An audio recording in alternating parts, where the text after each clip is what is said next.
ప్రియమైన స్నేహితులారా, యేసుక్రీస్తు వారి ఘనమైన నామములో మీకు శుభములు, వందనాలు తెలియజేస్తా ఉన్నాను. పౌలు గారు గలతీయులకు రాసిన పత్రిక 6వ అధ్యాయము 7వ వచనాన్ని నేను చదువుతున్నాను, గమనించండి.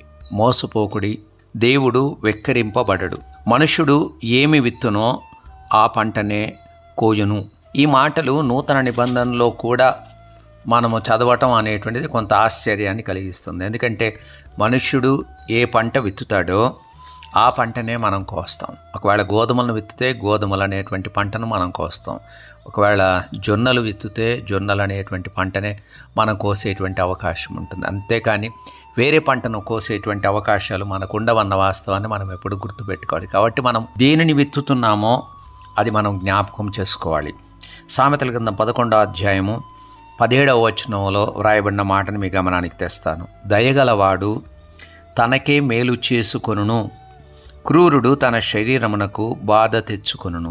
దయగలవాడు తనకే మేలు చేసుకుంటాడు. అనగా మనం ఎప్పుడైతే ఇతరుల ఎడల దయ కలిగినటువంటి వాళ్ళంగా ఉంటామో మనము కూడా అదే దయను దేవుని నుండి, మనుషుల నుండి మనం పొందేటువంటి వాళ్ళంగా ఉంటాము అన్నటువంటి విషయాన్ని మనం ఎప్పుడు గుర్తుపెట్టుకోవాలి.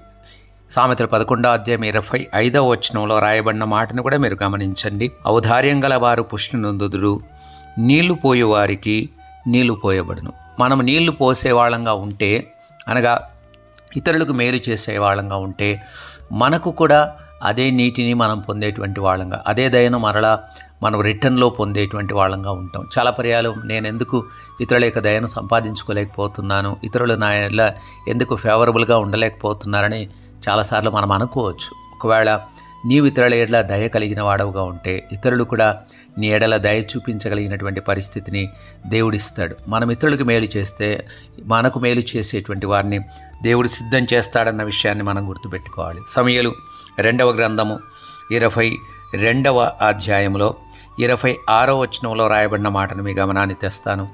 దయగల వారి ఎడల నీవు దయ చూపించుదవు, మూర్ఖుల ఎడల నీవు వికటముగా ఉందువని 27వ వచనంలో రాయబడి ఉంది. కాబట్టి మనం ఇతరుల ఎడల దయ చూపించడానికి, ప్రేమ చూపించడానికి, కనికరం చూపించడానికి, వాత్సల్యం చూపించడానికి మనం ఇష్టపడితే, వాటిని మనం విత్తేవారంగా ఉంటే వాటినే, అనగా దయా, కనికరము, ప్రేమను మనము పంటగా కోసుకునేటువంటి వాళ్ళంగా ఉంటాం. కాబట్టి ఈ దినము నుండి వాక్యం విన్న తర్వాత ఇతరుల ఎడల, ముఖ్యంగా మన ఇంటి వారి ఎడల, విశ్వాస గృహం ఎడల మనం అలాగా ఉండడానికి కొరకు ప్రయత్నం చేద్దాం. దేవుని యొక్క దయను, దేవుని యొక్క కనికర వాత్సల్యాన్ని సమృద్ధిగా మనం కూడా పంటగా కోసుకునేటువంటి కృపను దేవుడు మనందరికీ అనుగ్రహించునుగాక.